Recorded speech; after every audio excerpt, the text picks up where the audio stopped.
683 100 bilion untuk Kementerian Pertanian dan Keterjaminan Makanan kerana mempunyai tanggungjawab besar dan berat untuk menyediakan keperluan makanan negara daripada beras, daging, lembu, kambing, babi, ayam, sayur-sayuran, buah-buahan, ikan-ikan, ketam, udang, siput dan kerang, dan juga menjaga komuniti yang besar daripada kalangan petani, pekebun, pesawah, penternak dan nelayan. Dalam perbahasan peringkat dasar, saya mencadangkan supaya kementerian yang besar tanggungjawab ini dipecahkan kepada dua kementerian. Satu kementerian yang menjaga nelayan dan penternak dinamakan Kementerian Peternakan. Yang kedua, kementerian yang menjaga petani, pesawah dan pekebun namakan Kementerian Pertanian.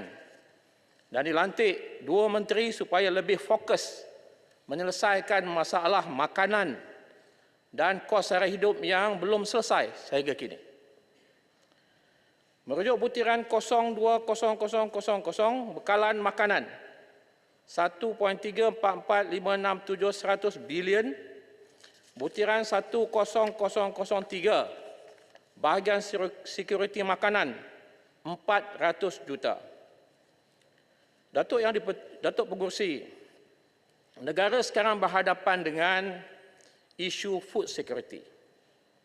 Baik dari aspek sumber, bekalan, pengumpulan, pengedaran. Untuk menjamin keterjaminan makanan, sudah tidak ada pilihan lain. Kerajaan mesti menguasai dan mesti mengawal rantaian bekalan makanan kerana punca kuasa dan keuangan ada pada kerajaan. Jangan sampai kera di hutan disusukan, anak di rumah mati kelaparan. Tan Sri Datuk Pengerusi, merujuk butiran 40005 Lembaga Kemajuan Ikan Malaysia LKM, peruntukan yang diberikan sebanyak RM12,629,600 sahaja. Saya nak sentuh dalam perbahasan ini food security hanya pada ikan. Saya punya expert matter.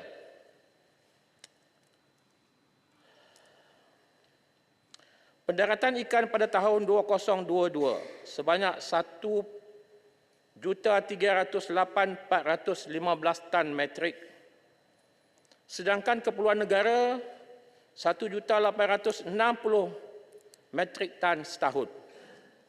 Tidak mencukupi sebanyak 600 metrik tan, di mana negara bergantung kepada ikan import dan ikan ternak di antara 600 hingga 800 metrik tan setahun. Timbalan Menteri, ya.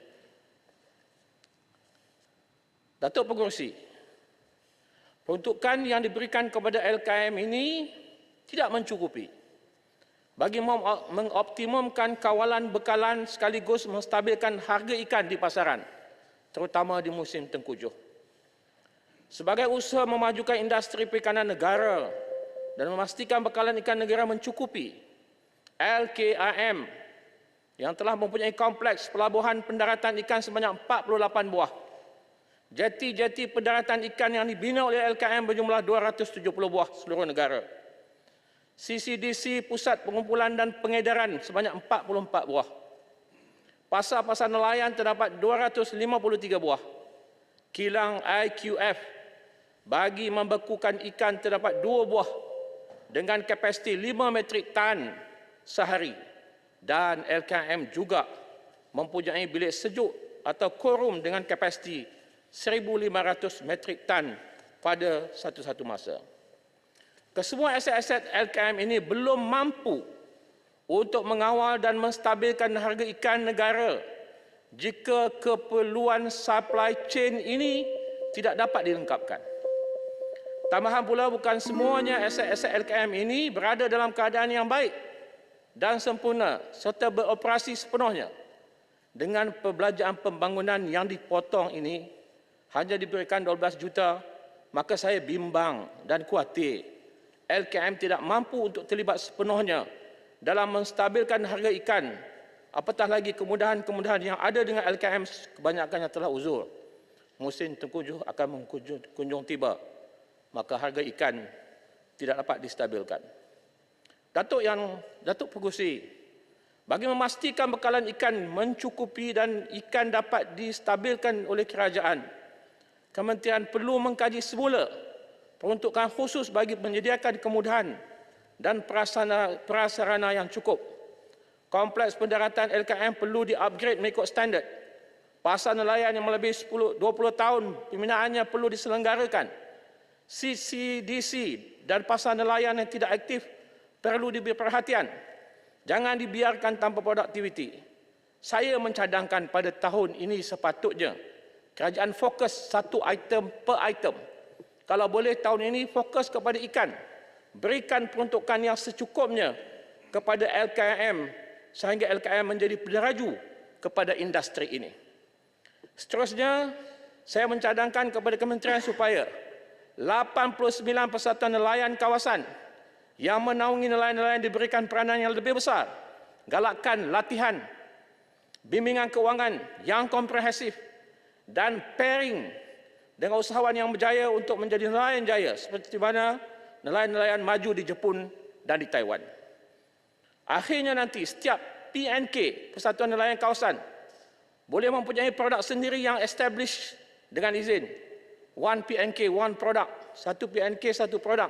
Sebagai contoh PNK Sungai Tinggi Terong, kawasan saya. Aktiviti ekonomi yang menguntung adalah kelong, rumah agro pelancongan, ternakan kerang, kupang dan hasil laut yang disejuk dan dibekukan. PNK Matang. Projek yang menguntungkan adalah restoran makanan laut.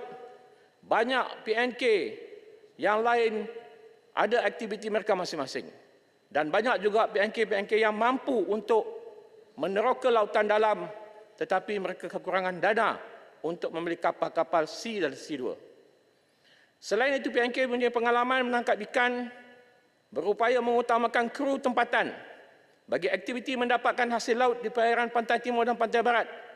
Ikan-ikan yang bersesuaian boleh dibekalkan kepada PNK-PNK yang berupaya memproses ikan menjadi isi ikan untuk keperluan 60 tan metrik dalam industri keropok di Terengganu dan di Kelantan. Suntikan modal untuk menambah produktiviti kepada PNK seumpama ini disarankan kepada kementerian. Selain itu, di Besut, kilang memproses ikan yang baru dibina, Timbalan Menteri, oleh LKM perlu disegerakan operasinya. Dah setahun tak jalan. Di sana ada kapasiti penyimpanan sebanyak 400 metrik tan dan di Kuantan 300 metrik tan. Ini semua perlu digunakan sepenuhnya. Dengan cara ini, saya mencadangkan kerajaan berilah peruntukan yang secukupnya untuk LKM bagi mengawal dan menstabilkan rantaian supply chain ini supaya harga ikan dapat distabilkan tanpa gangguan orang tengah. Industri ikan ini, kementerian boleh panggil saya expert matter dalam bab ikan. Datuk Pengerusi merujuk B21 butiran 040700 subsidi dan insentif nelayan sebanyak 178 juta. Yang berhormat, bagi satu last one. Akhir. Bagi kes ketirisan minyak subsidi diesel, saya dah dedahkan sebelum ini. Tetapi Timbalan Menteri yang ada dalam Dewan tak percaya. Saya ajak turun ke medan pada bila-bila masa untuk melihat bagaimana berlakunya penjualan minyak C, kapal C yang dapat subsidi, dijual kepada C2 yang tidak dapat subsidi. Yang sememang tidak mendapat subsidi diesel. Supaya lebih adil dan mengelak perkara ini terus berlaku, maka kerajaan disarankan memberikan juga minyak subsidi diesel kepada C2. Bagi kepada C dan bagi kepada juga pada C2. Sama banyak. Kerana mereka juga pergi di laut yang sama, cuma jarak sahaja berbeza. Saya minta Timbalan Menteri ambil perhatian. Kalau nak turun di lapangan, sila hubungi saya. Terima kasih banyak, Datuk Pengerusi. Assalamualaikum warahmatullahi wabarakatuh. terima kasih Yang Berhormat Bukit Gantang. Dipersilakan Yang Berhormat Ampang. Terima kasih Yang Berhormat Datuk Pengerusi. Bismillahirrahmanirrahim. Ampang hanya ingin menyentuh dua fokus, iaitu pembangunan industri padi dan juga perkhidmatan veterina. Menyentuh kepada 030000 iaitu butiran 10,004, 007 dan 008. Kita lihat di sini dinyatakan dalam butiran belanjawan 2024 di bawah kementerian ini, iaitu peruntukan bagi pembangunan industri padi diunjurkan melonjak 25% kepada ringgit Malaysia 125.7 juta. Apa yang saya ingin sentuh di sini adalah seperti kita maklum bahawa kita lihat isu-isu yang berkaitan dengan kawalan-kawalan penanaman padi ini dan tanah-tanah yang sebenarnya di bawah kerajaan negeri yang telah membuat beberapa polisi, ianya telah pun mengutarakan beberapa dasar seperti pengawalan sekatan kepada tanah-tanah sawah yang tak boleh dibuat. Ada yang negeri yang mengatakan tidak boleh dibuat ataupun tidak boleh diusahakan selain daripada penanaman padi. Jadi saya rasa ini wajar dipuji. Pada ketika itu mungkin hasratnya adalah untuk memastikan bahawa keterjemanan makanan atau khususnya pengeluaran padi dan sebagainya terkawal dan sebaiknya. Tetapi sekarang ini timbul masalah bila mana tanah-tanah yang sepatutnya ditanam padi ini terbiar. Ya, terbiar dia banyaklah isu-isu ataupun perkara-perkara yang menyebabkan ianya begitu. Ya, sama ada yang mengusahakan telah tua, ya, telah tidak ada minat daripada orang muda dan sebagainya. Tetapi saya juga lihat ada potensi ianya ditukar, ya, kepada industri ataupun perkhidmatan yang lain sepertinya membuat homestay, ya, bangunan burung walit dan sebagainya. Jadi soalan saya kepada Menteri, adakah kerajaan pusat akan memberi mandat di samping menyalurkan peruntukan dan memberikan sokongan, ya, dalam pelbagai bentuk kepada dengan izin State Economic Development Corporation ataupun SEDC ataupun Padanan Kemajuan Ekonomi Negeri dan di negeri-negeri khususnya kepada negeri-negeri jelapang padi, ya, sedia ada seperti Kedah, Kelantan, Selangor, seperti yang juga yang berpotensi seperti mana Pahang, Sarawak dan Sabah. Jadi itu soalan yang pertama. Yang keduanya, adakah KPKM bercadang menggalakkan penanam padi smart sawah berskala besar? Berskala besar seperti estate farming, ya, yang variety padi yang sesuai dengan tanah serta daya tahan terhadap tekanan persekitaran dan wabak penyakit termasuk heirloom varieties yang sedia kala wujud. Itu yang kedua. Yang ketiganya, saya mengisafi, ya, kita lihat banyak tenaga-tenaga kerja yang berskill atau berkemahiran, khususnya anak-anak muda yang bekas-bekas graduan, ya, mahasiswa seperti UPM ataupun kolej-kolej pertanian. Apakah ada rancangan dari pihak kerajaan untuk memberikan atau membuat satu matching program tanah-tanah yang terbiar ini, yang saya yakin ilmu-ilmu yang ada kepada anak-anak muda ataupun mahasiswa yang asalnya kadang-kadang daripada bidang pertanian ataupun pesawah padi ini, ibu bapanya ataupun datuknya, untuk mereka secara praktisnya ditempatkan ataupun diangkatkan tanah-tanah lapang yang terbiar. Jadi itu ada kita dapat serampang dua mata. Sekali kita memberikan anak-anak graduan kita ni yang telah pun lepasan universiti untuk dapat mempraktiskan skill yang mereka ada. Yang keduanya, mereka boleh juga menjayakan atau memberikan pengeluaran padi yang lebih baik. Itu pertama dalam konteks pembangunan industri padi. Yang keduanya, saya ingin menyinggung sedikit berkaitan dengan ternakan dan perkhidmatan veterina. Di sini dimaklumkan peruntukan bagi ternakan dan perkhidmatan veterina diunjurkan jatuh 25.8% kepada ringgit Malaysia 77.35 juta. Jadi soalan saya, apakah rasional penurunan peruntukan bagi salah satu segmen agro makanan utama ini? Jadi soalan kedua saya, ampang mohon YB Menteri menyatakan kesediaan menyediakan geran, insentif dan sokongan lain dalam pelbagai bentuk khusus buat usahawan kecil dan sederhana Bumiputera khususnya yang bukan JLC, ya, sama ada di peringkat negeri ataupun persekutuan. Yang mana saya lihat ianya berpotensi menjadikan peneraju utama dalam industri penternakan halal, terutama melibatkan ayam, itik, kambing, biri-biri, lembu dan juga kerbau. Seperti industri ataupun syarikat yang saya boleh secara bangganya menyatakan di dalam dewan ini, seperti Ramli Group of Companies, kita ada juga Bismi Empire Sdn Bhd, yang saya yakin potensi besar dan juga kebolehan mereka juga dalam menyayakan industri perkhidmatan veterina ini. Jadi begitu juga kepada syarikat lain yang ada lah. Jadi itu soalan dan beberapa perkara yang telah Ampang yang sentuh, itu saja Yang Berhormat Datuk Pengerusi. Terima kasih.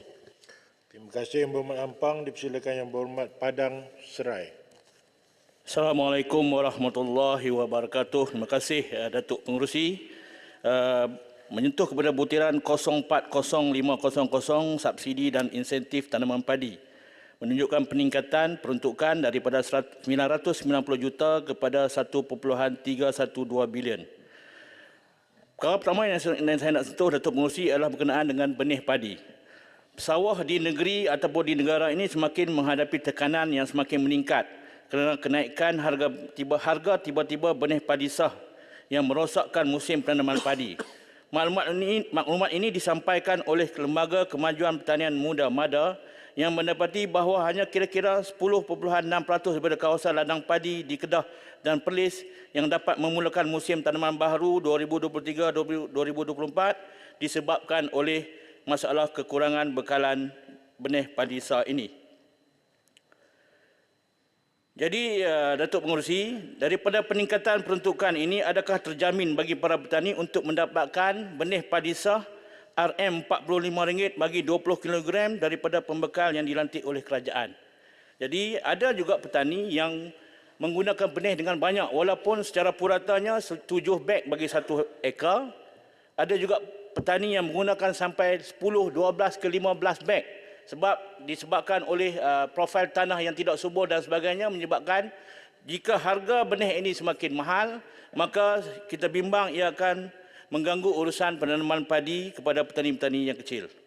Yang kedua adalah Datuk Pengerusi berkenaan dengan beras. Beras antara makanan ruji orang Malaysia, namun kadar sara diri SSR mengikut Akaun Pembekalan dan Penggunaan Komoditi Pertanian Terpilih 2018-2022, SSR bagi beras hanyalah 62.6% dan 37.4% adalah beras import. Bagi butiran 040500 subsidi dan insentif tanaman padi, perbelanjaan kerajaan meningkat berbanding belanjawan 2023 daripada 990 juta kepada 1.3 bilion pada 2024. Isunya adalah beras subsidi hilang dari pasaran yang memberi kesan kepada peniaga dan runcit dan pengguna. Bagaimanakah usaha kerajaan dalam memastikan beras tempasan bersubsidi ini dapat dikembalikan dengan kadar segera? Serta apakah langkah kerajaan dalam menangani masalah kartel yang memberi kesan kepada supply chain beras negara? Berkaitan pengimportan beras import, sepatutnya kerajaan perlu lebih berusaha dalam meningkatkan SSR kepada 80%. Namun angka SSR yang ditunjukkan sangat membimbangkan sehingga rakyat terpaksa membeli beras import dengan harga yang mahal. Beras import terdedah dengan harga pasaran dunia yang tidak menentu. Apakah kerajaan berhasrat dalam meningkatkan SSR beras kepada 80%, sama ada menggunakan program Smart SBB yang telah diperkenalkan lama dan juga penanaman padi 2 kali 5 tahun. 5 kali 2 tahun. Datuk Pengerusi, keluasan tanaman padi dalam negara kita kini adalah lebih kurang 681,000 hektar. Jadi SSR kita ialah antara 65 ke 70 secara puratanya. Jadi kalau dibuat 5 kali 2 tahun, separuh daripada kawasan penanaman padi, iaitu lebih kurang 340,000 hektar, kita akan mendapat tambahan setiap tahun SSR antara 16 ke 17% yang boleh mencapai kadar SSR 80% kadar SSR beras negara. Program Smart SBB, jadi saya nak minta hari ini Kementerian senaraikan syarikat-syarikat peneraju yang telah pun menjalankan program Smart SBB ini dan apakah syarikat-syarikat baru yang akan terlibat. Dan yang keduanya, adakah kerajaan telah memulakan, Kementerian telah memulakan inisiatif melalui mana-mana agensi untuk menghasilkan benih padi yang lebih pendek untuk dituai. Contohnya di bawah 90 hari seperti benih-benih padi yang terdapat di Pulau Jawa dan sebagainya. Ini adalah sangat penting untuk kita pastikan dapat kita tanam padi 5 kali 2 tahun. Untuk Pengerusi, saya sentuh juga butiran 10710 pembangunan industri lembu kerbau pedaging. Bagi industri isu penternakan, SSR daging lembu dan daging kambing masing-masing berada di bawah 15%. Selebihnya kerajaan terpaksa import daging segar dari luar negara. Perbelanjaan kerajaan mengurang untuk butiran ini, perbelanjaan mengurang daripada 11.6 juta kepada 4 juta sahaja. Walaupun daging tidaklah menjadi uruji makanan rakyat Malaysia kerana kosnya agak tinggi, industri ini tidak patut diketepikan. Kenapa kerajaan mengurangkan sebanyak 7.6 juta? Adakah kerajaan mempunyai kaedah lain bagi meningkatkan industri peternakan daging negara? Butiran 90200 industri tanaman, ternakan dan perikanan dilihat meningkat dari sebelum ini. Apakah fokus kerajaan pada kali ini sama ada meningkatkan peternakan daging atau ikan? Minta kerajaan menyatakan pembahagian-pembahagian kepada sektor-sektor peternakan ini. Untuk pengerusi, sebelum saya mengakhiri ucapan saya nak ucapkan Happy Deepavali, Deepavali Nal Waltukal kepada semua rakyat Malaysia. Sekian, terima kasih. Terima kasih Yang Berhormat. Padang Serai dipersilakan Yang Berhormat Batang Sadung. Datuk Pengerusi, terus merujuk kepada Kod 20000 perkhidmatan dan bekalan dalam perbelanjaan pembangunan. Perbelanjaan ini melihat 3 kali ganda peningkatan berbanding tahun 2023 dengan jumlah 201.1897 juta, manakala 708.6289 juta diperuntukkan bagi tahun 2024.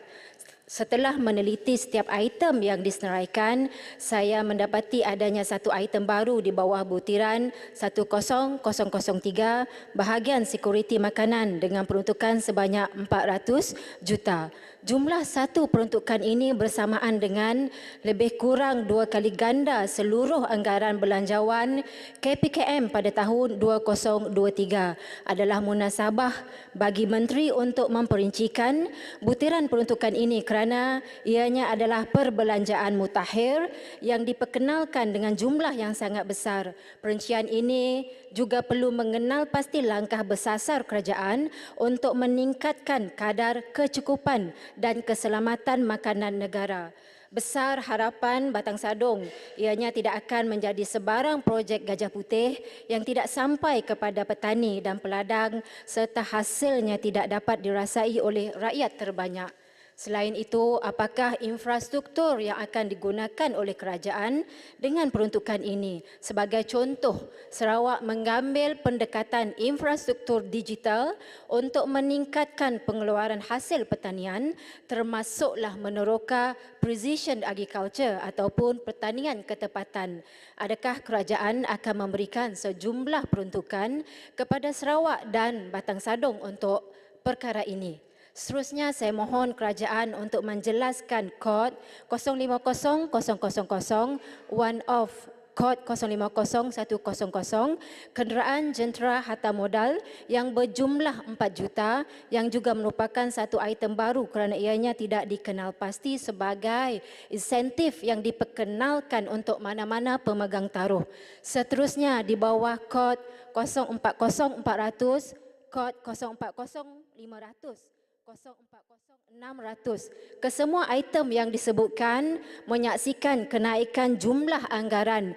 Menteri KPKM juga menyatakan keperluan kerajaan untuk memperluaskan kawasan penanaman padi di Sabah dan Sarawak kerana musim banjir di utara dan pantai timur menyebabkan hasil padi rosak sekaligus menjejaskan bekalan beras negara. Seperti yang saya sebut dalam bahas belanjawan dasar baru-baru ini, sebab Sarawak merancang untuk membangunkan industri padi iaitu Jelapang Padi Sarawak 2030.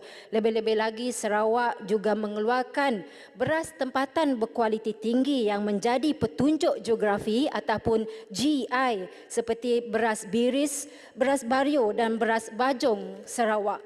Jadi saya ingin bertanya, berapakah daripada jumlah ini yang akan diperuntukkan kepada Sarawak yang sepenuhnya menyokong aspirasi kerajaan untuk meningkatkan keterjaminan makanan? Datuk Pengerusi, negara digemparkan dengan krisis kenaikan harga beras dunia, juga mendedahkan masalah rice hoarding oleh pengilang beras tempatan. Setelah masalah ini mereda, isu kekurangan benih padi pula timbul yang menyebabkan pesawah perlu membelinya dengan harga 20% lebih tinggi. Namun demikian, kerajaan telah menaikkan harga lantai benih padi di saat petani berkeluh kesah terpaksa mendapatkan benih padi dengan harga yang tinggi. Seperti yang disebut oleh Menteri KPKM, penyelarasan ini tidak melibatkan sebarang implikasi kewangan kepada kerajaan dan tidak juga mengubah struktur pengeluaran. Jadi soalan saya, siapakah yang akan menanggung kos kenaikan ini dan apakah langkah yang akan diambil kerajaan untuk tidak membebankan pesawah dalam masa yang sama mengawal harga beras tempatan? Saya kira masalah ini perlu ditakul dengan cermat jika kerajaan serius untuk meningkatkan kadar keterjaminan makanan untuk seluruh rakyat Malaysia dengan harga yang munasabah serta berpatutan dengan keluaran makanan yang halal thayyiban. Sekian, terima kasih. Terima kasih Yang Berhormat Batang Sadung. Dipersilakan Yang Berhormat Kubang Krian. Terima kasih. Assalamualaikum warahmatullahi wabarakatuh dan salam sejahtera. Saya ingin merujuk kepada butiran P1008 Dasar Pembangunan dan Pengurusan di mana ada peruntukan kepada agropreneur muda. Isu yang berbangkit ialah kita menerima aduan daripada beberapa peminjam-peminjam yang pergi ke bank iaitu agrobank. Mereka mendapati tidak ada satu peruntukan khas untuk agropreneur muda ini, bahkan dia merupakan satu pinjaman yang biasa di peringkat projek-projek pertanian. Isunya ialah kerana kadar faedah yang agak berbeza. Saya mohon penjelasan sama ada satu peruntukan khas diberi kepada program agropreneur muda ini berbanding dengan projek-projek pertanian yang lain. Yang kedua berhubung dengan di bawah Kepala B021100 Program Makanan Negara bagi agensi Mardi. Sucap tahniah, Mardi ini telah merupakan satu agensi penyediaan bagi sektor pertanian. Namun apa yang kita lihat pada waktu ini, sebahagian besar kajian selidik yang telah dibuat oleh Mardi gagal dimanfaatkan oleh sama ada pihak swasta, bahkan oleh agensi pertanian sendiri. Sebagai contoh, kajian-kajian dibuat oleh Mardi tentang hasil pendekatan nenas sebagai contoh. Ya, dia pun tidak digunakan oleh agensi di bawah kementerian. Saya fikir kalau agensi kita tidak manfaatkan kajian oleh agensi di bawah kementerian, pihak lain akan lebih tidak akan menggunakan. Dan ini kita bimbang, kajian demi kajian, kita habis juta ringgit tapi gagal dimanfaatkan. Sebagai contoh tentang variasi benih padi baru. Kalau kita lihat di Thailand, dia telah menghasilkan lebih pada 80 varieti baru. India 1,900 varieti baru. Jadi saya fikir masing-masing berusaha untuk memperbanyakkan kajian-kajian dan saya lihat bahawa Mardi diperuntukkan lebih 5 juta pada tahun ini berbanding sebelum ini dan kita harapkan dengan peruntukan ini bukan saja kajian itu dibuat tapi pihak-pihak lain mestilah dimanfaatkan. Persoalan juga ialah berapakah jumlah ROI dengan izin bagi penyidikan yang dilakukan oleh Mardi terhadap sektor pertanian dan keterjaminan makanan negara. Berapakah jumlah keluaran teknologi Mardi yang telah dikomersialkan? Apakah ia hanya tinggal kajian dan tidak dapat dimanfaatkan sebaik mungkin? Tuan Pengerusi, saya juga bangkitkan isu 02000 pengairan dan saliran pertanian. Saya dapati bahawa isu pengairan dan saliran pertanian ini kepakarannya berada di Jabatan Pengairan dan Saliran dan berlaku pertindihan fungsi di antara Kementerian Pertanian dengan Jabatan Pengairan dan Saliran. Bila berlaku satu isu, biasa kepakaran akan diambil daripada pihak JPS, Jabatan Pengairan dan Saliran. Saya harap perkara dapat dinilai kembali sama ada kita selaraskan fungsi supaya dia tidak bertindan. Bila timbul masalah, nanti dia akan terpaksa pergi ke JPS. Demikian juga soal di bawah 040800 penyelenggaraan sistem pengairan dan saliran kawasan AIDA. Kalau tengok dalam peruntukan tahun lepas ada 40 juta tapi tahun ini kosong.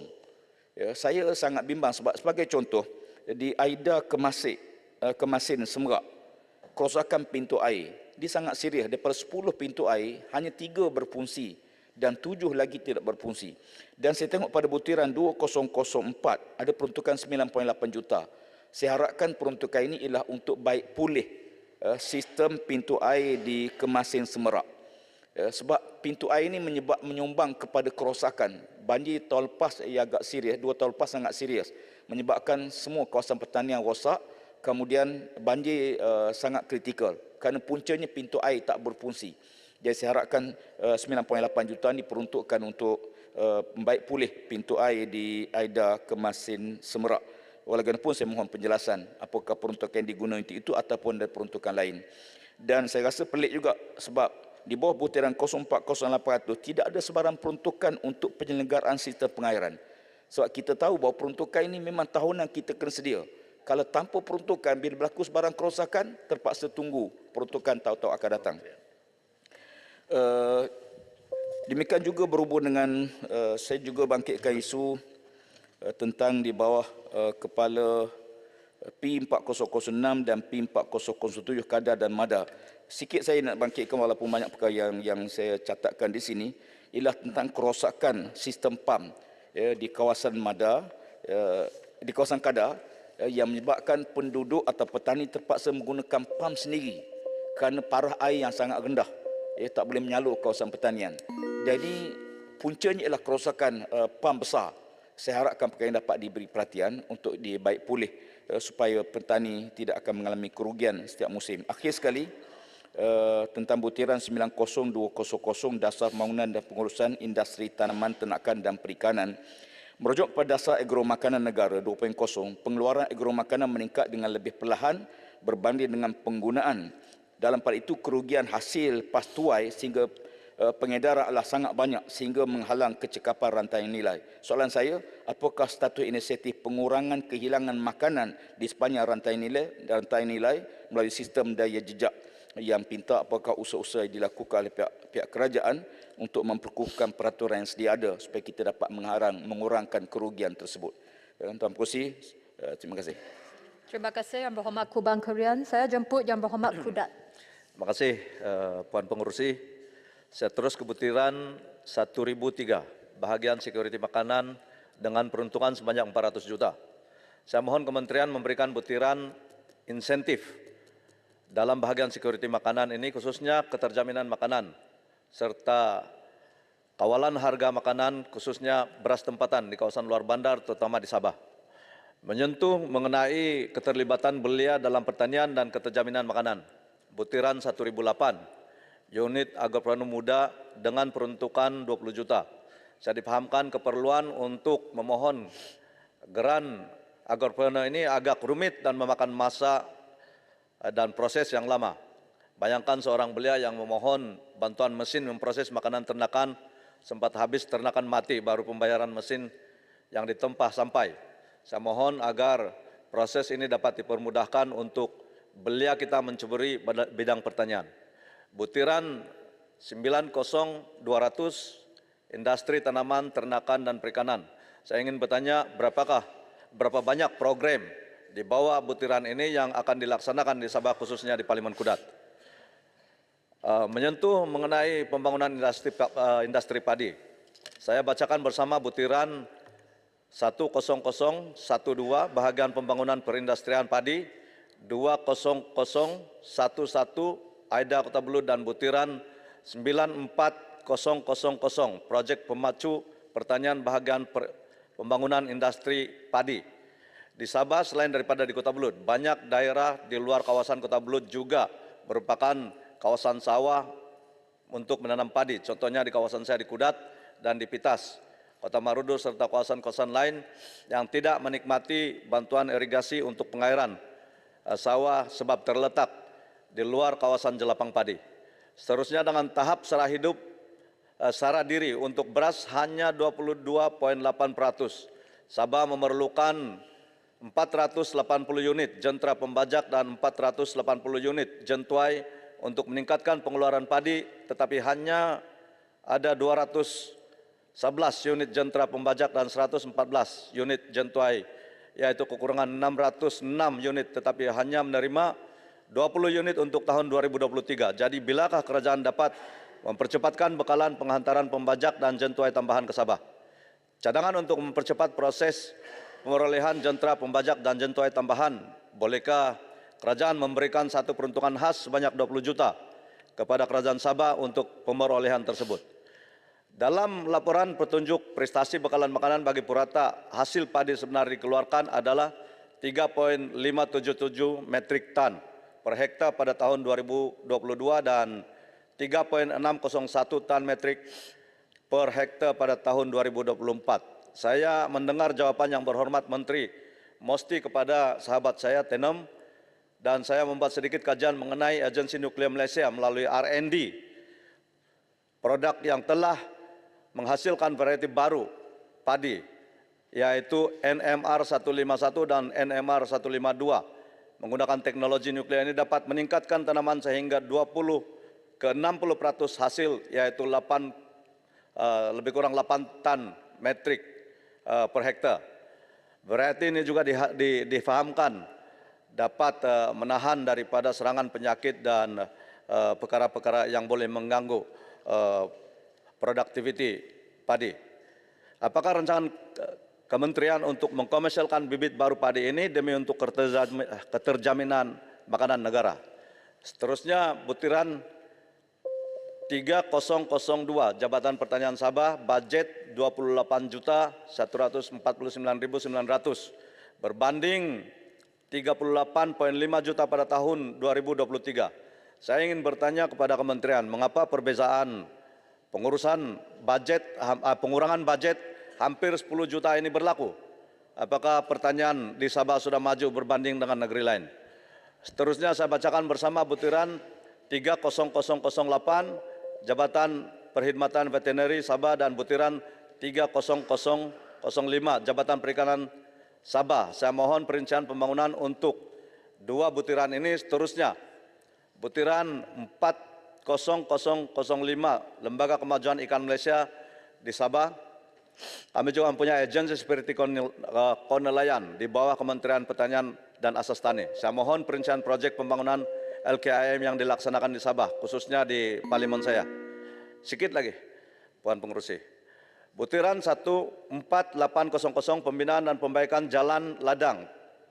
Petani khususnya di kawasan saya di Parlimen Kudat tidak dapat meningkatkan produktiviti jika hasil pertanian terpaksa dipikul untuk keluar ke pusat penjualan. Saya mohon supaya jalan-jalan pertanian di kawasan saya dinaik tarafkan dalam budget kali ini. Butiran 15400 rancangan pembangunan sistem saliran pertanian 2,1 juta dan butiran 116.600 rancangan pengairan di Sabah tahun 2022 sebanyak 6,31 juta. Apakah relevan dan rancangan pengairan di Sabah sudah selesai? Sebab terlalu banyak pengurangan yang saya nampak di sini. Itu saja, Puan Pengerusi. Terima kasih. Terima kasih Yang Berhormat Kudat. Saya jemput Yang Berhormat Kota Melaka. Terima kasih Puan Pengerusi. Saya merujuk kepada butiran 020900 Lembaga Kemajuan Pertanian Muda. Ini adalah utusan Malaysia semalam di mana mengatakan terdapat krisis benih padi di utara di mana sebanyak 90% sawah Madah di Perlis dan Kedah belum ditanam padi lagi. Ianya adalah kerana kalau kita lihat sawah kosong. Seorang pesawah melihat sawahnya yang sudah siap dibajak tetapi masih belum dapat ditanam dengan padi berikutan kelewatan bekalan benih di Kanggar Perlis. Jadi saya nak minta supaya Madah memberikan penerangan kenapa perkara ini boleh berlaku. Sebab pada 19 September Madah mengatakan jangka tanam padi di kawasan Madah capai 90% pada bulan Oktober. Tetapi 2 bulan selepas itu berlaku tak ada benih. Dan ini akan menjejaskan hasil pada Februari 2024. Kalau ini berlaku, kita akan menghadapi tak cukup beras lagi. Jadi saya harap supaya satu penjelasan dapat diberikan. Berikutnya saya merujuk kepada butiran 10003, bahagian sekuriti makanan. Sebanyak 400 bilion telah diperuntukkan. Jadi kita ingin tahu sama ada ini adalah berkaitan dengan dasar agro makanan negara DAN 2.0 untuk tempoh 10 tahun sehingga 2030 bermula pada 2021 supaya kita dapat bantu semua petani. Dan saya harap kalau boleh 400 juta ini boleh ditumpukan kepada pembinaan infrastruktur, jalan ke, jambatan ke, untuk memudahkan pengusaha petani. Seterusnya saya merujuk kepada butiran 10008, unit agropreneur muda. Di mana kita lihat ini saya percaya adalah usaha untuk menggalakkan pemuda menceburi dalam sektor pertanian. Dan kita semua tahu di dalam sektor pertanian ini 75% tenaga kerjanya adalah orang asing. Jadi penlibatan orang rakyat Malaysia amatlah rendah. Jadi bagaimana kita nak menggunakan peruntukan ini untuk kita menggalakkan lebih ramai, terutamanya golongan muda untuk ceburi dalam bidang pertanian ini. Jadi dalam hal ini ada beberapa faktor untuk menentukan sama ada dapat menarik minat golongan muda untuk ceburi dalam pertanian, iaitu tanah. Mereka perlukan tanah, mereka perlukan bantuan ataupun subsidi untuk mereka beri mesin, mereka perlukan modal, mereka perlukan pemasaran, sistem pemasaran yang sempurna supaya mereka dapat jual hasil mereka. Maka dalam hal ini saya merujuk kepada 40008 Agro Bank. Saya lihat di sini tahun depan 50 juta akan diperuntukkan. Akan tetapi saya melihat kepada angka yang diperuntukkan untuk tahun 2022 ialah 200 juta. Kalau 2022 kita bagi 200 juta, kenapa tahun depan kita hanya bagi 50 juta saja? Kalau hanya 50 juta, bagaimana dia dapat mengagihkan kepada mereka yang minat, yang ingin buat pinjaman, maka ramai yang akan tercicir tak dapat buat pinjaman daripada Agrobank. Jadi saya harap supaya kita dapat meningkatkan 50 juta, sekurang-kurangnya balik kepada 200 juta. Seterusnya saya merujuk kepada butiran 40002, FAMA, Lembaga Pemasaran Pertanian Persekutuan. Saya nak bangkit satu isu ialah tentang pemasaran untuk mereka pengusaha atau penanam sayur. Saya beri satu contoh. Di kawasan saya, mereka tanam terung. Terung. Bila dapat hasil, mereka dapat jual dengan RM4.50 1 kilo. Akan tetapi, selepas 3 hari, harganya terus jatuh daripada RM4.50 kepada hanya tinggal 70 sen saja. Jadi nampaknya sistem pemasaran yang ada pada masa ini adalah tidak memihak kepada penanam sayur. Di mana mereka mengalami banyak besar kerugian mereka. Jadi dalam hal ini saya rasa sudah tiba masanya FAMA perlu cari satu formula, satu sistem yang dapat membantu pengusaha penanam sayur ini. Di mana saya lihat kita perlu berikan peluang kepada penanam sayur ini untuk terus terlibat dalam pasar FAMA. Apa yang saya terima maklumat ialah pasar FAMA ini gerai-gerai mereka adalah disewa kepada mereka yang bukan penanam sayur. Kalau boleh, kalau kita nak bantu mereka, sepatutnya beri peluang kepada penanam sayur untuk mereka jual terus di pasaran FAMA supaya mereka dapat menentukan harga dia. Kalau tidak, orang tengah ini akan menindas mereka yang menanam sayur ini dan akhirnya tidak ada orang ingin melibat diri dalam sektor pertanian. Akhirnya kita akan terjejas dari segi bekalan tempatan dan keterjaminan makanan kita barangkali tidak dapat tercapai.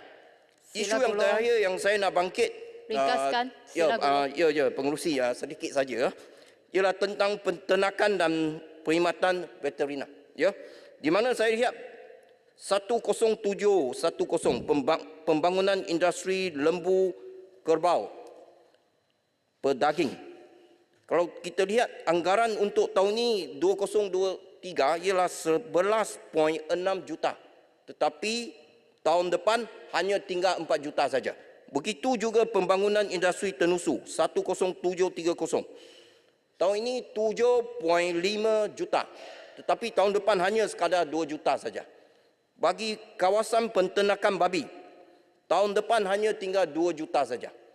Kalau dengan peruntukan yang kecil sedemikian, bagaimana kita nak pastikan sektor peternakan ini dapat berkembang untuk membekalkan hasil yang cukup untuk permintaan dalam negeri kita, dalam negara kita.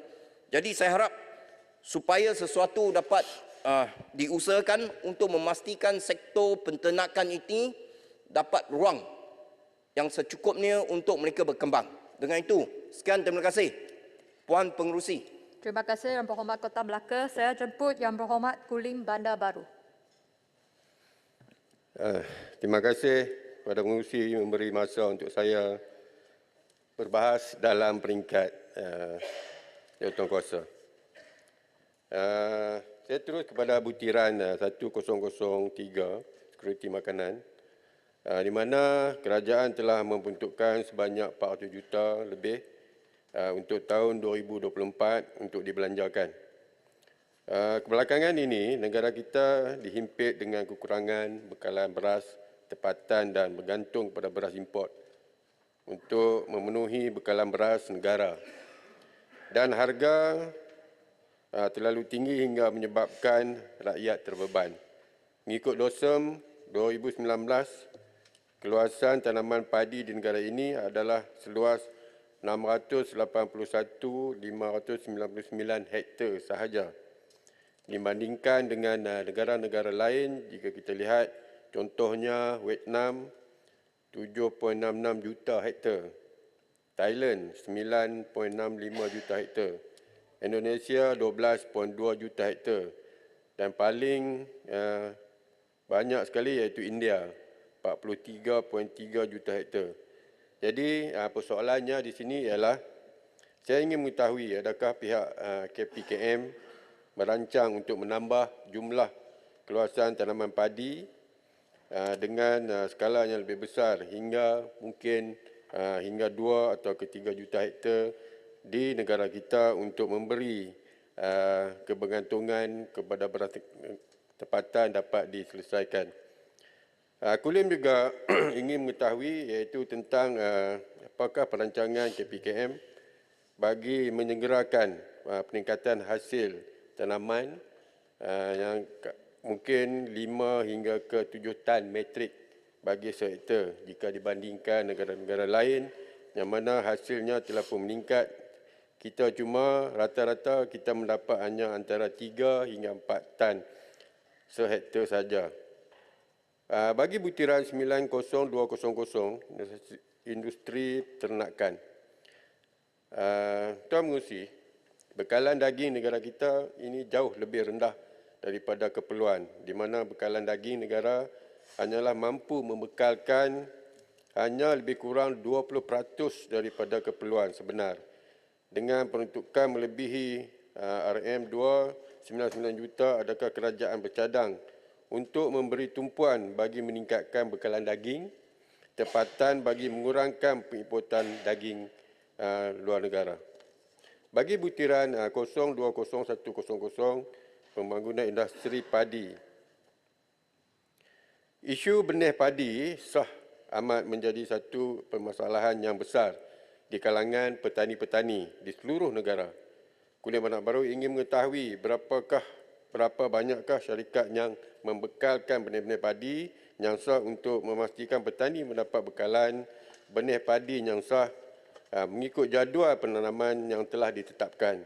Kedua, isu harga benih padi yang sah kini semakin meningkat dan adakah pihak kerajaan memberi satu usaha untuk menstabilkan harga padi sah ini yang mana dahulunya antara RM35 tetapi sekarang telah meningkat hampir RM50. Saya amat berharap pihak kerajaan serius bagi menangani isu harga ini bagi mengurangkan kos petani-petani untuk meneruskan usaha-usaha mereka membekalkan padi-padi ataupun beras kepada negara kita. Dan yang seterusnya butiran 020400 perkhidmatan veterina bagi yang mana dibekalkan pada tahun depan berjumlah 145 juta. Mohon pihak kerajaan memberi peruntukan yang lebih kepada dan bantuan-bantuan kepada peternak-peternak terutamanya di kawasan-kawasan kampung yang mana mereka perlukan bantuan-bantuan ini untuk mengembangkan ternakan mereka dan ini patut diberi keutamaan oleh kerajaan kerana dengan cara ini mungkin boleh kita mengurangkan kebergantungan kita kepada daging tempatan. Sekian, terima kasih. Terima kasih Yang Berhormat Kulim Bandar Baru. Saya jemput Yang Berhormat Jelebu.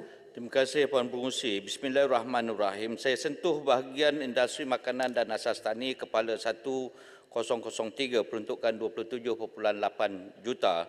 Kita boleh lihat peruntukan yang diberikan kepada Kementerian Pertanian dan Keterjaminan Makanan ini konsisten Puan Pengerusi meningkat daripada tahun ke tahun sejak tahun 2018. Namun begitu, persoalan yang saya nak bangkitkan adalah sejauh mana peningkatan peruntukan ini berjaya untuk kita terjemahkan dalam bentuk kelestarian dan keterjaminan sumber makanan untuk rakyat negara kita. Jika kita rujuk dokumen anggaran perbelanjaan ini, sasaran peratusan tahap sara diri ataupun SSL bagi beras untuk tahun 2024 adalah sebanyak 65% sahaja. Berlaku penurunan sasaran jika kita bandingkan pada tahun 2023 yakni sebanyak 74%. Soalan saya kepada pihak kementerian, adakah penurunan sasaran SSL ini berpunca daripada krisis bekalan beras yang kita hadapi pada ketika ini dan ataupun pihak kementerian mempunyai sebarang unjuran yang berlainan pada kali ini? Saya melihat penurunan ini sama ada kementerian bersikap realistik dengan kemampuan sebenar kerajaan untuk menyelesaikan isu bekalan beras ini ataupun kita menjangkakan krisis bekalan beras ini akan berpanjangan sehingga ke tahun 2025. Apabila kita bercakap soal ini, saya setuju dengan pihak kerajaan dengan beberapa langkah jangka pendek dan jangka panjang untuk menangani krisis bekalan makanan. Tetapi Datuk Pengerusi, satu perkara yang saya lihat yang lebih penting daripada menyelesaikan masalah ini adalah persiapan kita sebelum masalah itu melanda. Untuk makluman Dewan, ketika ini tidak ada satu pun pengkalan data khusus yang menggabungkan ke semua data ini untuk rujukan semua pihak, tak kira lah daripada peringkat negeri ataupun peringkat kerajaan pusat. Contohnya Jabatan Veterina, dia ada data dia, iaitu data bilangan stok lembu daging, di lembaga Fama, lembaga pelutung peladang, mereka mempunyai data masing-masing. Tetapi semua data ini tidak berada di satu pengumpulan data ataupun jabatan yang boleh kita akses ke semua data ini secara serentak. Maka dengan itu, Jelebu ingin mencadangkan agar pertama, wujudkan satu pengkalan data bersepadu yang menggabungkan semua maklumat dan data berkenaan stok bekalan makanan negara. Pengkalan data ini perlu bersifat dinamik ataupun real time berdasarkan stok sebenar yang kita ada ataupun anggaran hasil yang kita perolehi untuk tempoh beberapa bulan. Yang kedua, dalam pengkalan data bersepadu ini mewujudkan satu alert system yang boleh memberi amaran awal jika stok bekalan makanan kita menghampiri garis minima yang kita tetapkan. Ini semua adalah untuk kita menangani dan dapat melakukan perancangan dan langkah-langkah intervensi yang lebih awal apabila berlakunya shortage dengan izin ataupun kekurangan bekalan ini. Pemantauan harus dibuat sama ada daripada peringkat kementerian, daripada peringkat kerajaan negeri dan juga di semua peringkat untuk memastikan kekurangan bekalan makanan kita dapat kita atasi dari masa ke semasa. Kerana kita tidak harus melaksanakan usual practice dengan izin. Iaitu apabila kita shortage makanan, baru kita ambil langkah intervensi. Lebih baik kita mengambil langkah lebih awal, merancang 5 tahun akan datang supaya shortage dengan izin ini tidak berlaku. Datuk Pengerusi, perkara P21 94000 projek pemacu pertanian peruntukan 23 juta. Saya ingin sebut peruntukan 23 juta ini bentuk mana yang akan dibelanjakan, sama ada diagihkan secara sama rata kepada semua negeri ataupun berasaskan kepada parlimen, kawasan-kawasan parlimen. Saya ingin memberikan pandangan agar pihak kementerian bantu dan lihat projek-projek pemacu pertanian yang dirangka oleh kerajaan negeri.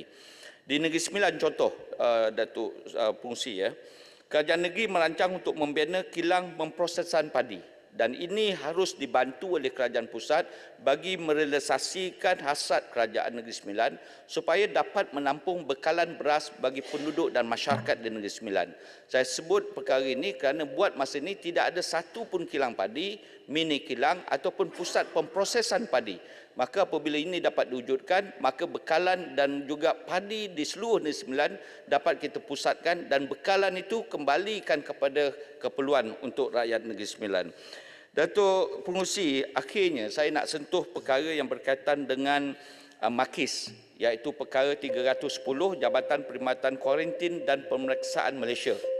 23.2 juta last, Datuk Pengerusi, kerana ini sangat penting.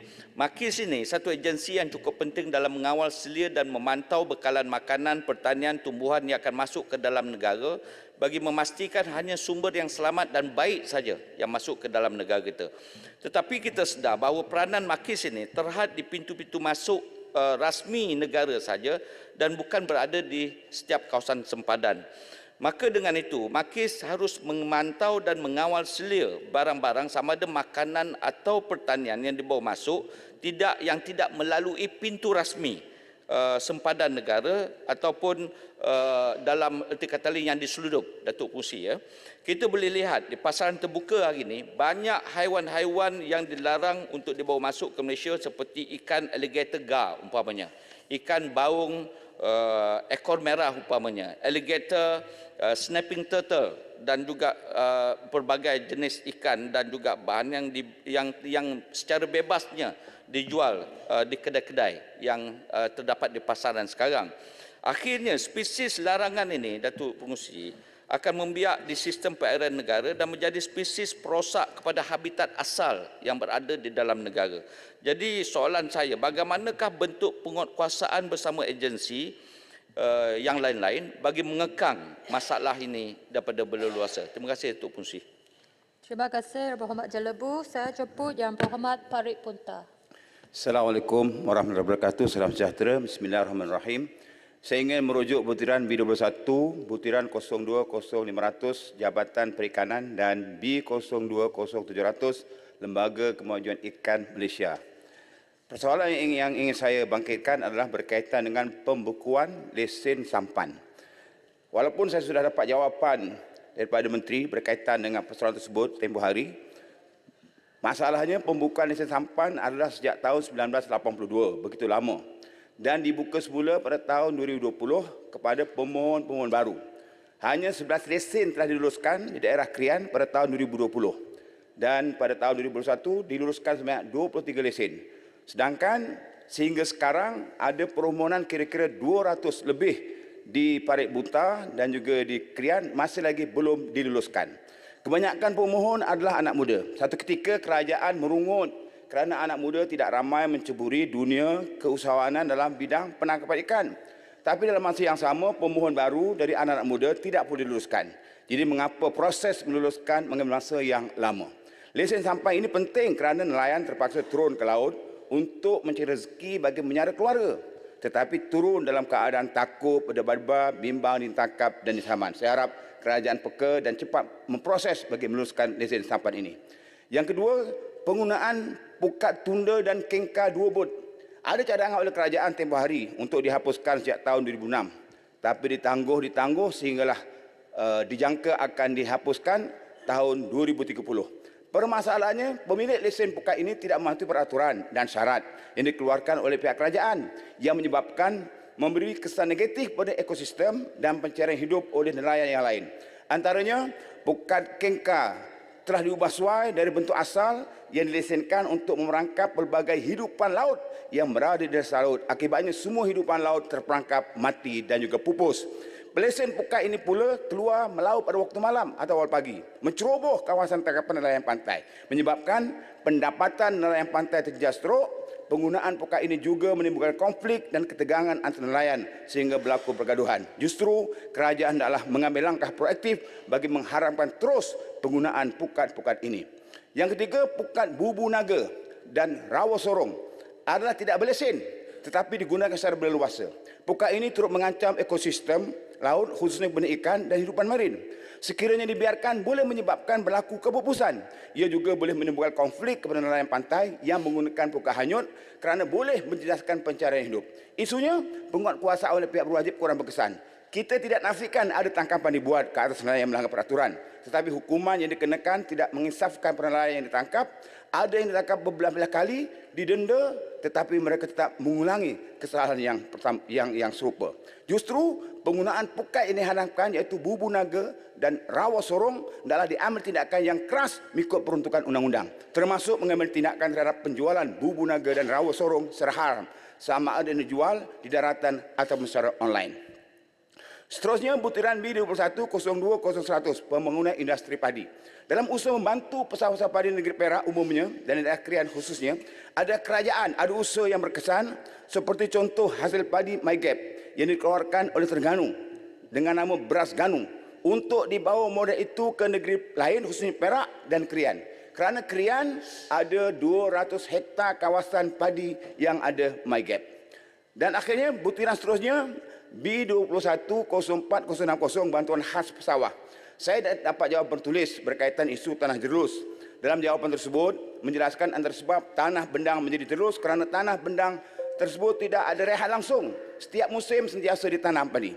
Jadi saya ingin mencadangkan supaya tanah-tanah yang sudah dikenal pasti lembap dan jerus direhatkan semusim untuk tidak ditanam padi. Tetapi kerajaan wajib bagi pampasan kepada semua pesawah padi yang mencutikan tanah mereka untuk ditanam padi.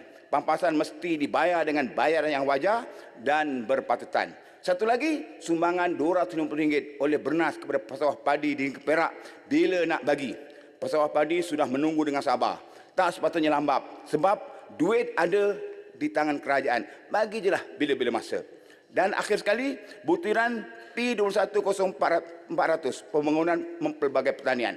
Apakah KPKM ada mekanisme dalam mengawal lambakan hasil tanaman dan harga seperti sayuran, timun, terung dan cili ketika harga ladang sangat rendah hingga di bawah harga modal pengeluaran. Dilihat KPKM ada memberi fokus untuk pengusaha tanaman makanan ini mendapat persijilan MyGap bagi menjamin hasil yang selamat dan berkualiti untuk dimakan. Yang menjadi isu, hasil tanaman yang telah memperoleh persijilan ini tidak mendapat tawaran harga yang sebaiknya.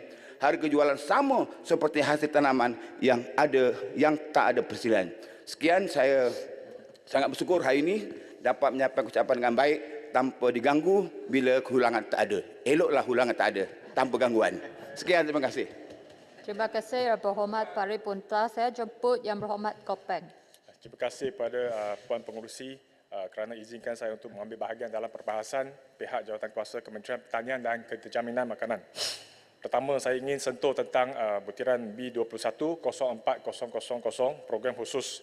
Kita lihat dalam 4 perkara yang berkaitan dengan subsidi dan insentif kerajaan dalam butiran subsidi harga padi, subsidi dan insentif tanaman padi, bantuan khas pesawah, subsidi dan insentif nelayan. Dan jumlah tersebut kalau berbanding dengan tahun 2023 telah pun mengalami pertambahan yang signifikan, iaitu pertambahan sebanyak RM61 juta dalam 4 butiran tersebut saja.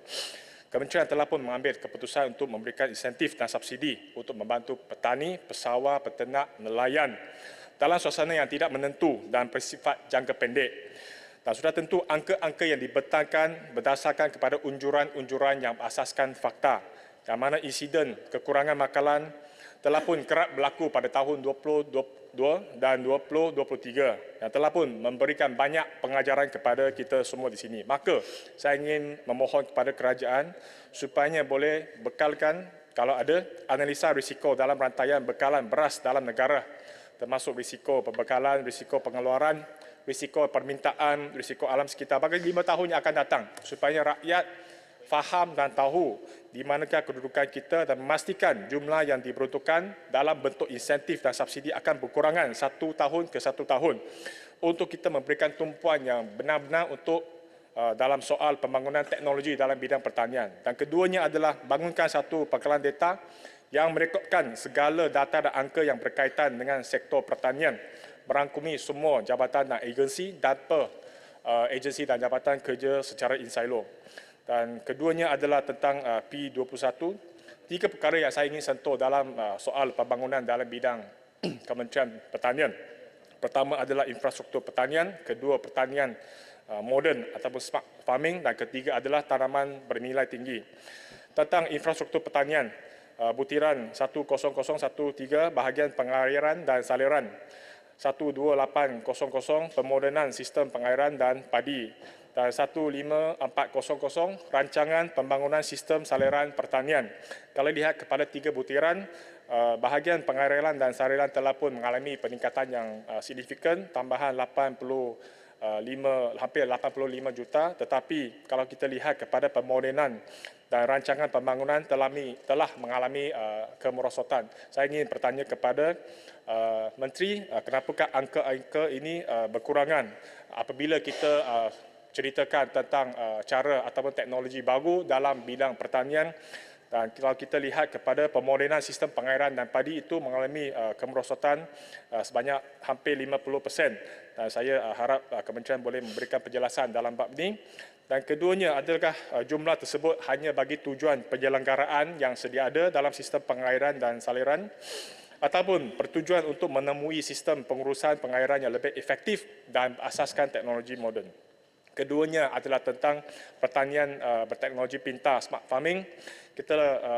Saya meneliti butiran dalam P21, namun saya tidak melihat secara spesifik yang manakah kita memberikan tumpuan dalam soal pembangunan pertanian yang berasaskan kepada teknologi pintar ataupun berintensifkan teknologi.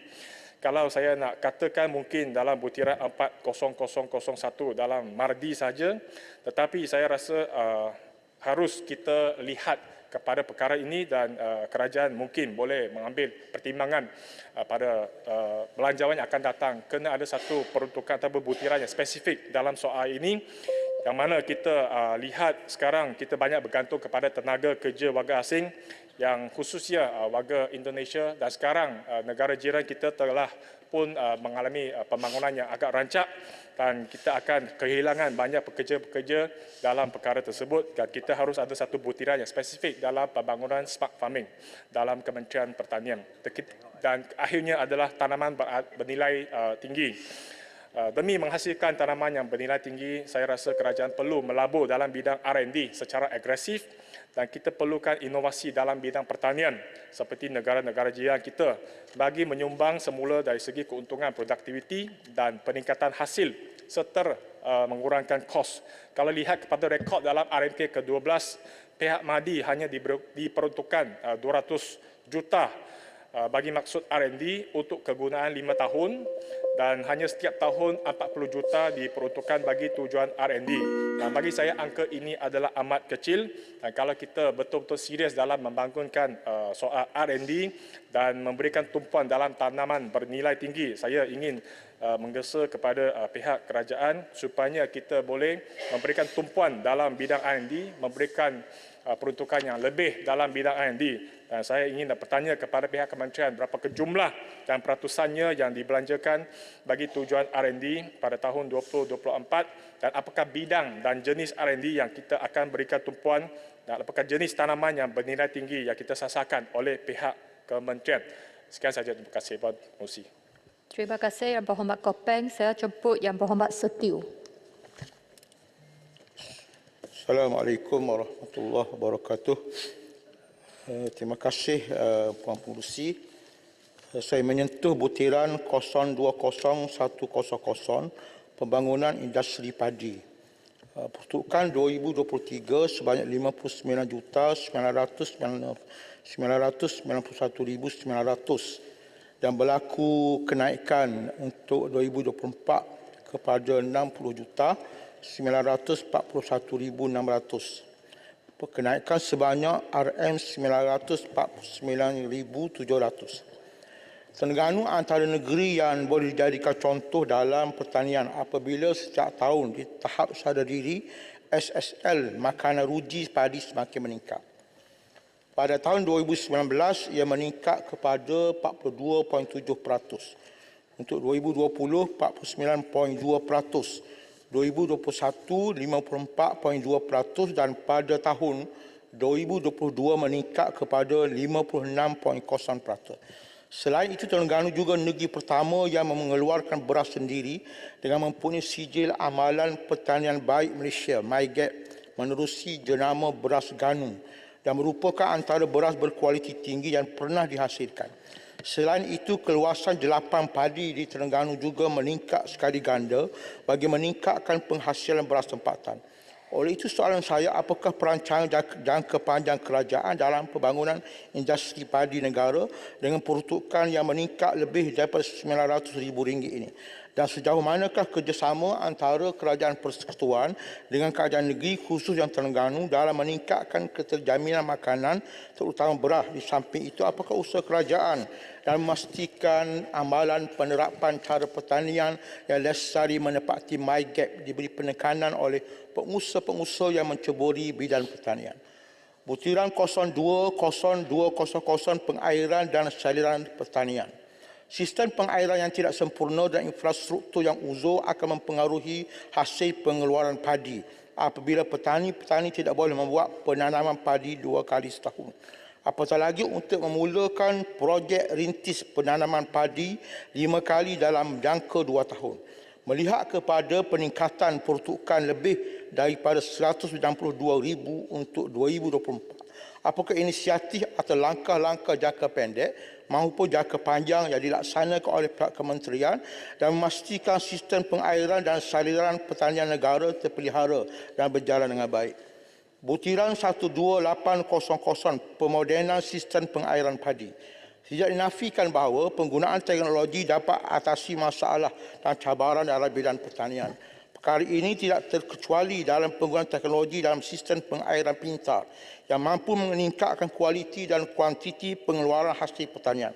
Saya melihat sudah tiba masanya kerajaan membuat kajian dan meneroka mana-mana kawasan yang sesuai untuk dijadikan simpanan bekalan air bawah tanah untuk pengairan sawah seperti dilakukan di Jepun yang mampu menyelesaikan masalah kekurangan air yang menjejaskan pengeluaran padi. Butiran seterusnya, butiran 020300 Jabatan Pertanian.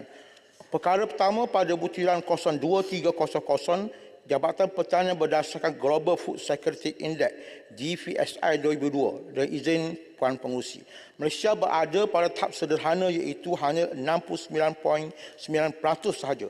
Oleh itu, kerajaan seharusnya memberi fokus peruntukan 2024 kepada pembangunan teknologi dalam sektor pertanian seperti pembangunan tanaman hortikultur, iaitu memberi fokus kepada sistem pengeluaran untuk meningkatkan hasil dan kualiti seperti sistem pengeluaran bawang merah berskala besar, sistem pengeluaran kubis di tanah rendah dan sebagainya, sekaligus mampu meningkatkan tahap kerentanan negara terhadap sekuriti makanan.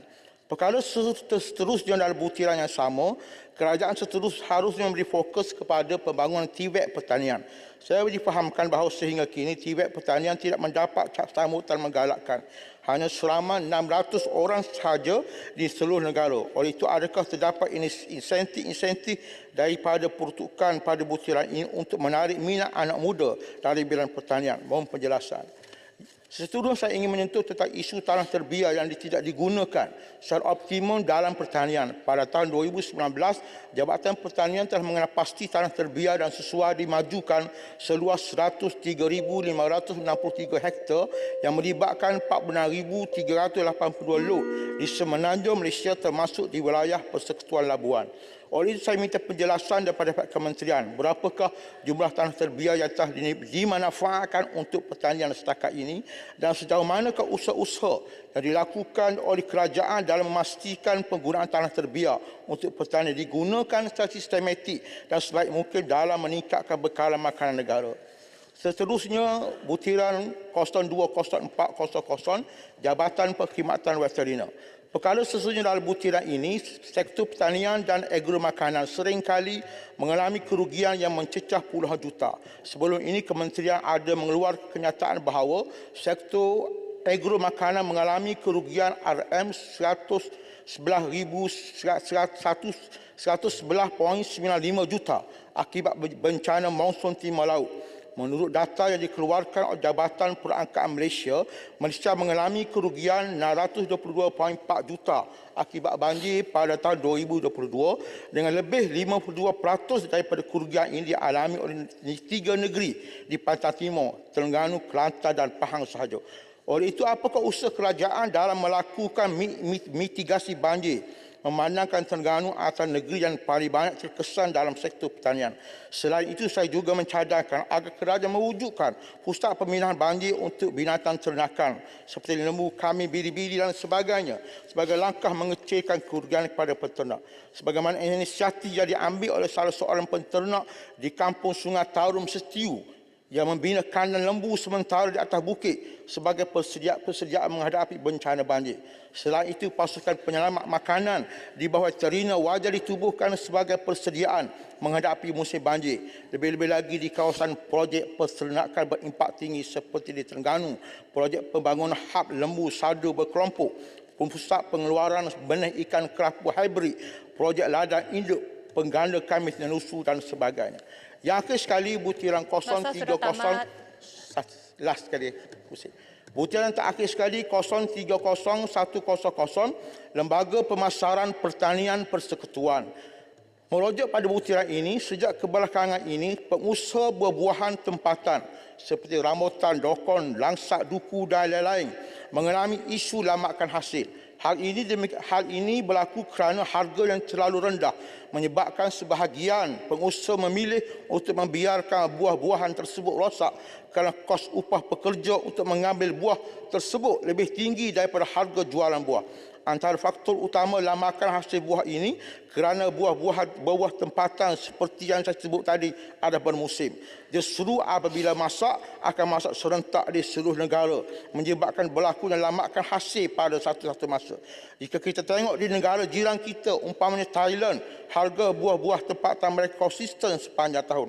Oleh itu, saya mohon penjelasan apakah perancangan jangka pendek dan jangka sederhana kerajaan dalam mengadaptasikan teknologi bagi memastikan penghasilan buah-buahan tempatan ini sepanjang tahun sekaligus mengelakkan isu lambakan hasil seperti yang terjadi baru-baru ini. Sekian, terima kasih. Terima kasih Yang Berhormat Setiu. Saya jemput Yang Berhormat Betong. Terima kasih Puan Pengerusi. Saya bagi perbahasan saya pada petang ini kepada dua bahagian. Pertamanya, saya akan mulakan untuk membawa isu spesifik kepada kawasan saya di Betong. Sekejap, hilang pula. Saya mula dengan butiran P40002, iaitu Lembaga Pemasaran Pertanian Persekutuan FAMA. Betong amat menghargai usaha dan inisiatif oleh FAMA yang telah membantu pengusaha pasar tani di Pekan Betong dengan mewujudkan pasar tani setiap hujung minggu. Dan kita amat berbangga dan berusaha untuk menggalakkan lebih ramai petani menjual hasil mereka dan orang ramai juga boleh membeli sayur-sayuran yang segar terus daripada mereka. Oleh itu, peruntukan untuk FAMA perlu ditambah sebab ianya mainkan peranan yang penting untuk membantu petani kecil kita di luar bandar. Soalan saya, apakah jenis bantuan yang dapat disediakan kepada peserta pasar tani dan mohon penjelasan dan perincian oleh Menteri jenis-jenis bantuan tersebut. Dan dengan kesempatan ini, Betong ingin menyampaikan permohonan daripada peserta pasar tani tersebut kepada Menteri agar pihak FAMA dapat menyumbang segala kelengkapan dan peralatan untuk peserta pasar tani seperti kanopi, kerusi dan juga meja. Kedua, iaitu isu spesifik juga pada kawasan saya ialah butiran P40008, iaitu Agrobank. Betong ingin bertanya apakah syarat-syarat untuk menubuhkan sesebuah cawangan Agrobank. Memandangkan bank komersial tidak sanggup pergi ke kawasan luar bandar dan membuka cawangan di luar bandar, maka kita menyandarkan harapan kepada bank seperti Agrobank ini. Betong ingin menarik perhatian Menteri bahawa Agrobank pernah membuka sebuah cawangan tanpa mesin ATM di Pekan Sepauh Betong yang menggunakan bangunan pejabat daerah kecil Sepauh, walau bagaimanapun ianya telah ditutup sebelum pandemik dahulu apabila pejabat tersebut dipindah kepada bangunan baru. Oleh itu Betong minta dibuka semula cawangan Agrobank tersebut dan Betong mohon agar cawangan Agrobank itu nanti dilengkapi dengan kaunter dan mesin ATM dibuka semula dengan segera. Premis yang sesuai juga sedia ada dan pegawai tinggi Agrobank telah juga berkali-kali membuat lawatan tetapi sehingga saat ini belum ada berita daripada pihak Agrobank. Maka saya terpaksa menyuarakan perkara ini kepada Menteri di Dewan Yang Mulia ini, semoga ianya boleh direalisasikan seawal-awal tahun 2024 nanti. Seterusnya kepada bahagian kedua iaitu butiran P1003 bahagian sekuriti makanan dengan agihan belanja yang besar iaitu 400 juta ringgit. Saya minta Menteri memberi perincian dengan lengkap apakah jenis program serta inisiatif di bawah butiran ini untuk menjamin sekuriti makanan dan bagaimanakah peruntukan ini diagihkan kepada setiap negeri. Apakah indikator sasaran program di bawah butiran ini nanti pada tahun 2024. Butiran seterusnya ialah 04700 pembangunan industri padi Sarawak sebanyak 1.5 juta ringgit pada tahun 2024 disediakan. Betul ingin mengetahui apakah status projek pengeluaran benih padi di kawasan Jelapang Padi Batang Lupar.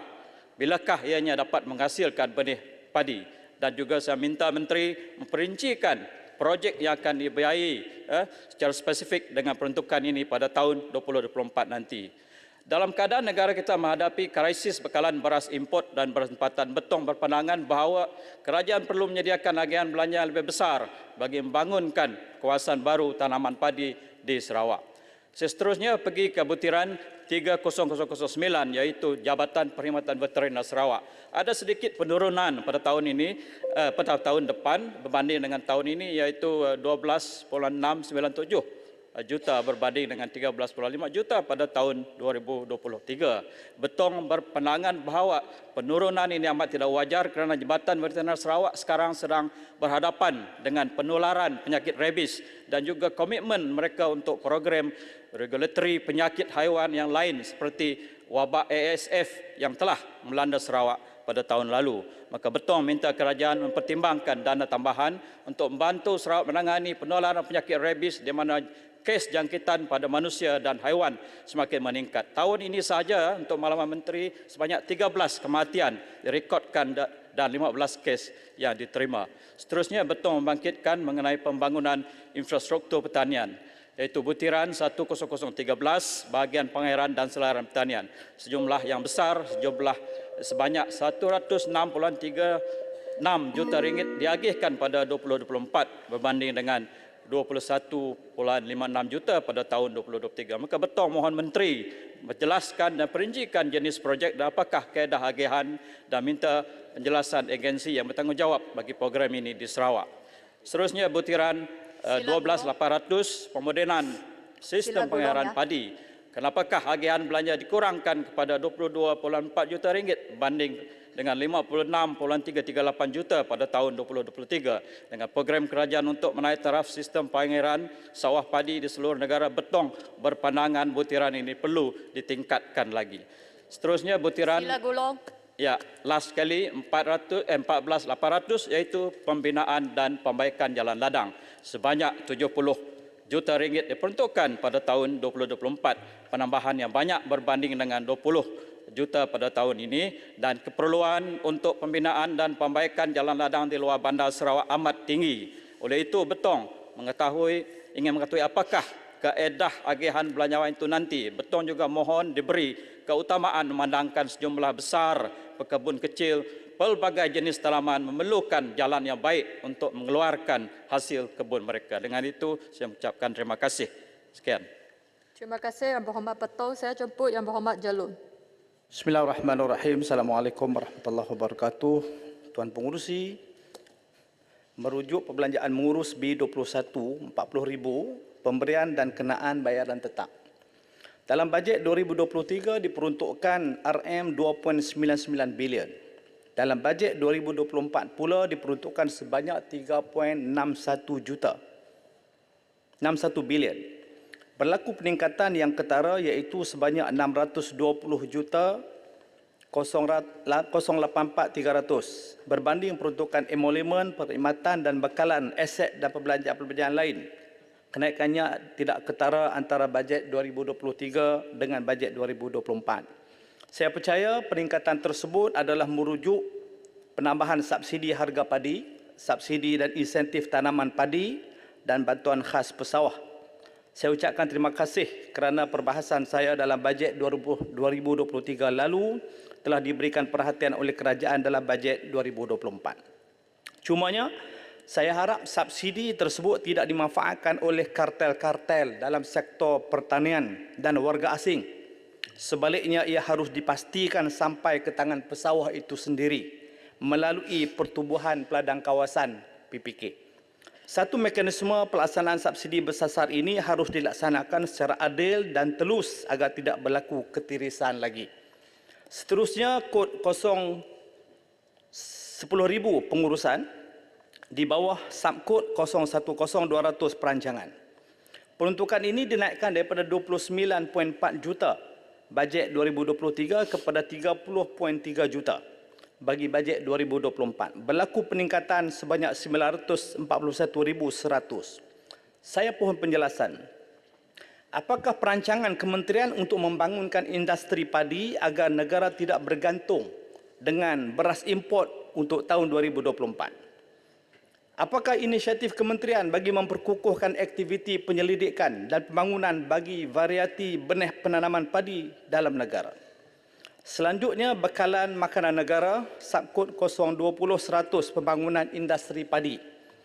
Penggunaan drone dalam bidang pertanian kini dilihat telah mengubah landscape pertanian konvensional yang mampu menjamin hasil pengeluaran makanan dengan lebih optimum selain dapat menjana pendapatan terutamanya di kalangan petani muda.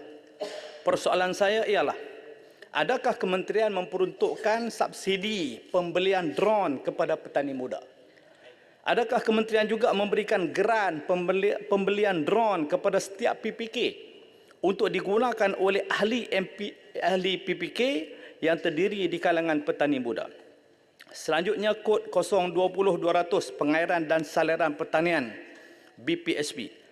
Tanah sawah menjadi lembut menyebabkan berlakunya tanah jerlus. Ini menyebabkan hasil padi tak dapat dituai sepenuhnya dan petani mengalami kerugian. Persoalan saya ialah, adakah kementerian memperuntukkan pemulihan tanah jerlus pada tahun 2024? Minta kedua. Jika ada, Tangga batu. Ya.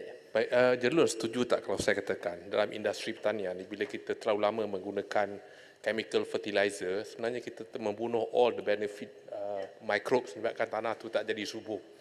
Jadi kita minta supaya kerajaan melihat ini kerana mikrob ni dia mahal. Jadi kalau boleh nak dimasukkan dalam bajet supaya kita boleh memulihkan tanah sawah ni supaya untuk meningkatkan kita punya hasil per hektar. Sekian, terima kasih. Okay, saya bersetuju dengan pandangan Tangga Batu dan pohon dimasukkan dalam ucapan saya. Yang kedua, jika ada, berapakah peruntukan untuk memulihkan tanah sawah yang jerlus? Ketiga, adakah kerajaan memperuntukkan pampasan kepada pesawah yang direhatkan oleh PPK akibat tanah jerlus disebabkan pesawah tidak boleh mengusahakan sawah padi? Selanjutnya, 020-900 Lembaga Kemajuan Pertanian Muda MADA. Kerajaan telah mengumumkan projek rintis untuk memulakan projek tanaman padi 5 musim dalam tempoh 2 tahun, seluas 30,000 hektar dalam kawasan MADA. Masalah yang sering dihadapi oleh MADA dan PPK sekarang ini ialah benih padi tiada di pasaran secara meluas. Jika ada pun, dijual dengan harga yang tinggi. Ada yang jual RM45, ada yang jual RM50, bahkan sehingga ke RM70 sekampit. Penjualan benih padi ini berlaku di kawasan saya dengan kadar harga yang saya sebutkan tadi iaitu RM70. Persoalan saya, apakah penyelesaian jangka pendek dan jangka panjang untuk mengatasi masalah benih padi yang dirangka oleh kementerian bagi menjayakan projek tanaman padi 5 musim dalam tempoh 2 tahun? Yang kedua, apakah varieti padi yang dikeluarkan oleh MARDI untuk pelaksanaan projek tanaman padi 5 musim dalam tempoh 2 tahun? Selanjutnya, saya pergi kepada pembangunan. Ada dua sikit lagi. Pembangunan butiran 12800, pemodenan sistem pengairan padi. Adakah kementerian bercadang untuk menaik taraf atau membuka parit tali air yang baru di kawasan sawah padi di Kedah? Yang kedua, terdapat rungutan pesawah bahawa MADA atau Jabatan Pengairan dan Saliran hanya membersihkan rumput, lalang dan semak samun di kawasan sawah 2 kali setahun untuk tahun 2023. Sedangkan pesawah minta 4 kali atau 6 kali setahun. Untuk tahun 2024,